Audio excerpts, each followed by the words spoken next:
Magandang hapon po sa inyong lahat. Alexander Lexter Jules. Nagbabalik na po tayo para sa ating update ngayong hapon. Yes, with energy na po tayo. Tapos na po ang ating crisis. Alexander Lexter Jules is now nasa pangatlong buhay ko na ngayon. may pito pa akong lalakbayin. Charot. So for more life na pwede nating i-survive.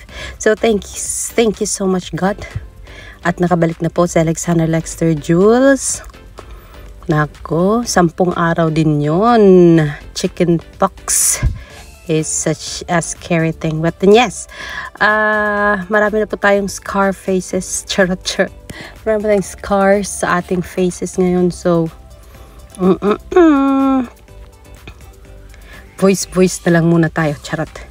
Pero yes, saan kaya gumala si Memay kasama si Catherine Bernardo at Alora Shazam? Yes, mga kaibigan, pinatutuhanan po ng mga taga-kampo ni Alden Richards na hindi po magkasama si Kat at saka si Alden noong bagong taon. Dahilan dyan, ito po ay nakita nila ang video ni Maymay kasama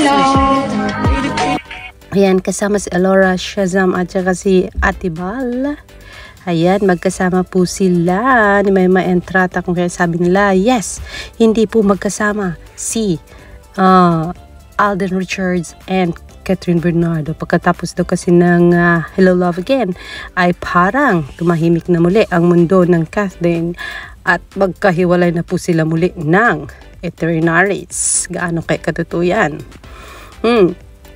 Pero yes, mga kaibigan, congratulations on Hello Love Again because it reaches more than what they expected. Kasi nga po, bilyon-bilyon pong pesos sa success ang pumasok sa kaban ng Star Cinema at ng GMA dahilan sa minahal po ito ng taong bayan.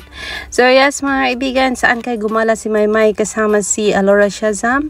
Tanging sila lang po ang nakakaalam. Pero yes, thank you sa fancam at meron po tayong ayuda from New Year. It's been how many days? Pero yes, nandun pa rin tayo sa updates on Maymay and Edward John Barber at that. One day ago, Bingkai is so happy, saying, all those years that we've been preaching and hoping that one day all is well and back to normal again, and it's really happening when God's perfect timing is given to us. My hashtag, my word heart, is full of happiness. Yan po pagkatapos makita itong introduction ng opening salvo ng ASAP or ASAP last Sunday na kung saan nakitang magkasama magkatabi. Hindi lang magkasama magkatabi pa. Hindi lang magkatabi, sobrang close pa ni Maymay at saka ni Edward. Aba, this time of the year, meron na pong paangkla ang kamay ni Maymay. Pero hindi malandi. Angkla lang na talagang, okay, nagkausap lang tayo. Si Robbie, si Janine, angkla-angkla din.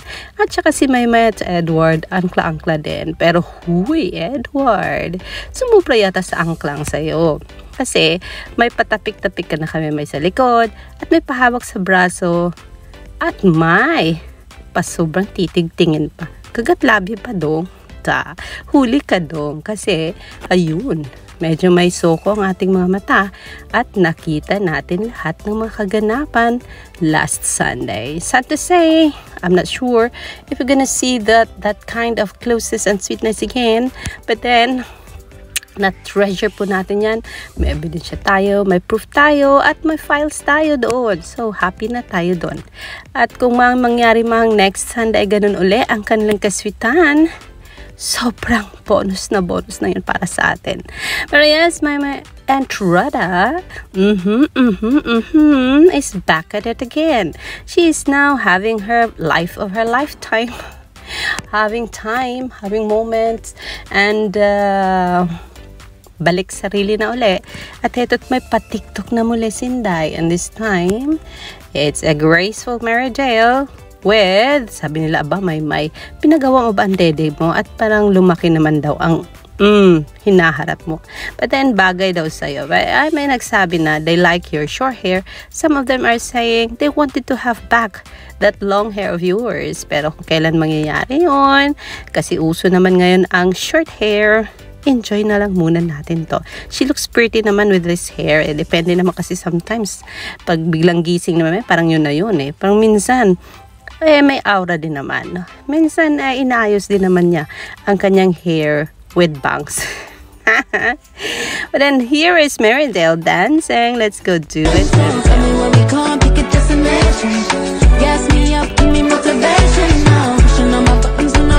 Alright, here's Trump. Diba? Sayang ASAP at hindi nyo po pinasasayaw si Maymay sa ASAP. Nami-miss na po namin yan. O diba? Sana po ay magkaroon na siya ng production number sa susunod na mga Sundays with, of course, we wanted to see Maymay dancing with Edward John Barber or anyone na pwedeng makasabayan Maymay sa dance floor kasi alam naman natin si Edward is now I'm not sure kung sumasayaw na bola si Edward kasi kumakanta last Christmas special kumanta pero wanted to hear more of Edward singing, sabi ng mga solids niya, and yeah, why not, pwede namang sumayaw si Edward kasi graceful na sana si Edward hindi na sumayaw yun na yung last ng tagal na nun, no? Pero yes, sabi ni Tatay Ozlik here, shout out to you. You got me, man. Salute on your character development. As I watch some of your videos on IG, continue to grow your faith and relationship with the Lord. Honestly, di ko na-imagine yun. Glory to God to the person or for the person that He used para makilala mo siya. Ayan po is for, I think, Edward John Barber from Tatay Ozlik. Diba? Naku! Ito pang isang sayaw ni Maymay with Wina.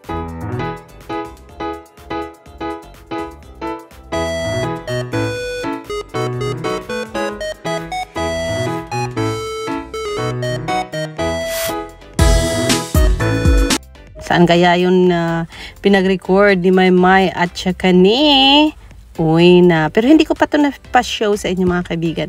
When Maymay was opening her gifts from her kapamilya. Let's watch this. Makatanggap ng regalo galing sa mga taong mahal mo.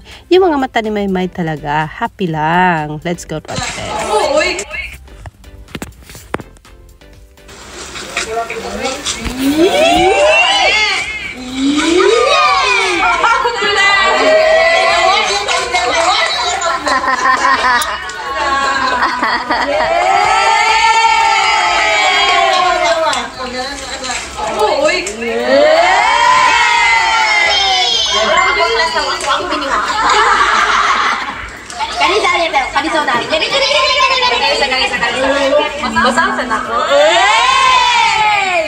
Merry Christmas from Bright Bright to Mama. Excited si Bibi.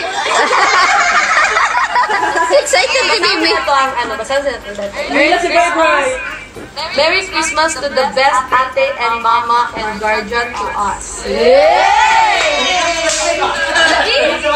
Thank you for raising,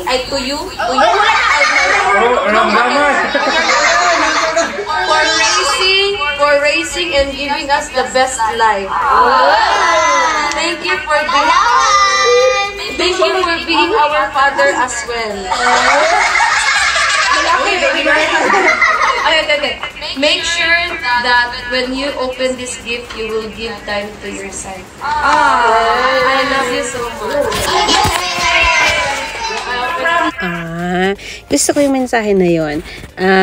They appreciated yung pagiging breadwinner ni Maymay, giving the best life na tinatamasa nila, being the mother and father of the family now, since siya nga naman ang tagabigay ng pantustos ng pag-aaral ng mga pinsan niya, and then tumulong din sa mga syempre, sa lahat-lahat ng sa kanila, from Mama Ludi down to the mga pamangkins, diba? So, sabi nila, after receiving those gift daw na bigay nila, please give life to yourself. That ibig sabihin, I think, gusto nilang magseryoso na si Maymay sa buhay, bigyan ng kasayahan ng sarili niya. What I mean is, baka gusto na rin nila ng isang little Maymay. Kasi, Pero sabi ni Maymay, she wants to marry at the age of 30.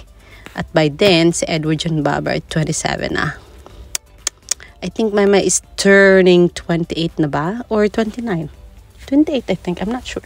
But then anyways, ano man ang desisyon ni Maymay sa life from here, masaya tayong susuportahan yan. Of course, dahil andito lang naman tayo sa likod niya para suportahan siya palagi at para encourage pa siya more to do more big things para sa career niya at sa syempre sa love life niya. Sana magkaroon na siya ng love life soon na yan. Alexander Lexter Jules, yan po ang ating update mga kaibigan. May isang message dito sa Bingkay to all my flyers na di sila sinukuan hanggang ngayon. Mahigpit na yakap sa inyo guys. Salamat at pinili nyo pa rin silang mahalin at suportahan kahit parang roller coaster yung buhay fangirling natin.